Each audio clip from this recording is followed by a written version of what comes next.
Buenas tardes, respetado jurado y público en general. Me presento, mi nombre es Angie Paola Calderón y en compañía de los investigadores Angie Samantha Calderón y Carlos Andrés Arroyave, postulantes a la maestría en educación de la Corporación Universitaria Iberoamericana, tenemos el gusto de presentarles nuestra tesis titulada La narrativa como estrategia de resignificación, fortalecimiento de la motivación y permanencia educativa en zona rural.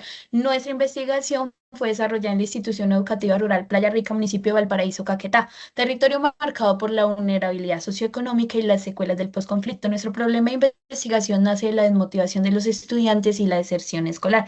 De allí nace la pregunta problema de qué manera las narrativas y las acciones transformadoras fortalecen la motivación y la permanencia de los estudiantes. Nuestro propósito general es fortalecer la permanencia educativa rural a través de la resignificación de narrativas y la implementación de acciones transformadoras. Para ello diseñamos cuatro propósitos específicos. El primero es descubrir las narrativas, facilitar espacios de reflexión, codiseñar estrategias de acción transformadoras y evaluar los resultados de la acción pedagógica transformadora. En tipo de estudio tenemos el enfoque cualitativo que según Hernández 2014, este busca comprender e interpretar las realidades y experiencias y significados que dan los estudiantes a sus vivencias. De igual forma tenemos el paradigma sociocrítico que según Karl Kemis en 1988, este lleva a la investigación hacia la transformación social mediante la reflexión y participación crítica de los sujetos y adoptamos la investigación-acción que según el DIOT en el 1991 dice que este método estudia una situación social para mejorar la claridad y práctica de la misma a través de ciclos cíclicos de reflexión y de acción. En la línea de profundización de hallazgos tenemos la articulación y eje y línea que partimos de eje e inclusión. Aquí no trabajamos datos, números cuantitativos, sino que buscamos redefinir la justicia cognitiva.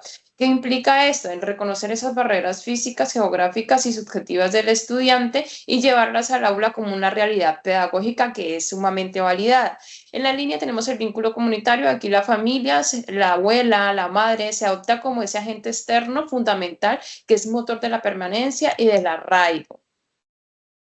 La fase de los hallazgos la analizamos en cuatro etapas. La primera consiste en descubrir esas narrativas de los estudiantes como punto principal. Para ello, utilizamos las entrevistas narrativas bibliográficas y como instrumento la cartografía como el mapa de la vida. ¿Sí? En ello encontramos dos grandes comentarios de los estudiantes. Uno, que fue, yo llego muy cansado de caminar tanto. El segundo fue, la quebrada se sale y entra al salón mojado. Enlazamos esta problemática reconociendo que la realidad socioeconómica de los estudiantes es muy distinto a lo que se piensa. En vez de juzgar, debemos validar y entender estas dificultades geográficas como saberes y punto de partida pedagógica. En la fase 2 encontramos espacio de diálogo crítico y colectivo. Aquí utilizamos los grupos de discusión Fotos. El instrumento fue un EPUB digital titulado Discusiones Sentidas.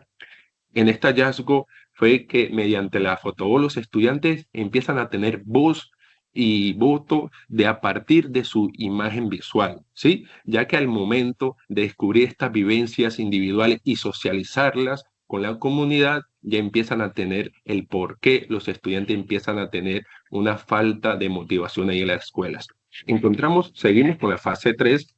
Aquí empezamos con el codiseño de esa estrategia pedagógica. Así, nuestro instrumento principal fue la bitácora del protagonista y un podcast. En este podcast fueron los mismos estudiantes, los investigadores junior, el cual a partir de su voz empiezan a decir el por qué empieza esa desmotivación, desde que salen de sus casas hasta cuando llegan. ¿Sí? Este podcast nos reconoció a nosotros que esto va más allá de la institución. Esto fue proyectado a la comunidad para que ellos sean partícipes y comprendan el porqué de esta situación.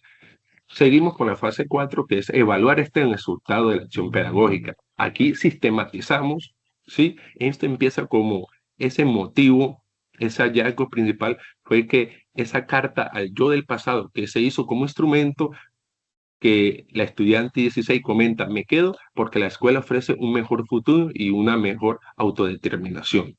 ¿Sí? Este podcast fue entregado como una acción pedagógica que se le deja a la escuela, a la institución.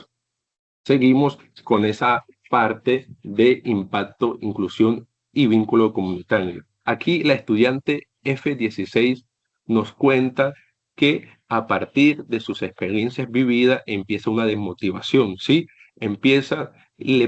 Hacemos un diagnóstico a este estudiante y junto a la directiva, pues logramos alcanzar que este estudiante sea ascendida de curso por su extra edad. ¿Listo? A partir de esta experiencia comunitaria, aquí se sistematizan los aprendizajes que transforman estas prácticas en el lugar que ya vemos que los estudiantes dejan de ver una escuela aburrida a ser una escuela feliz. ¿Listo? Muchas gracias por su atención prestada.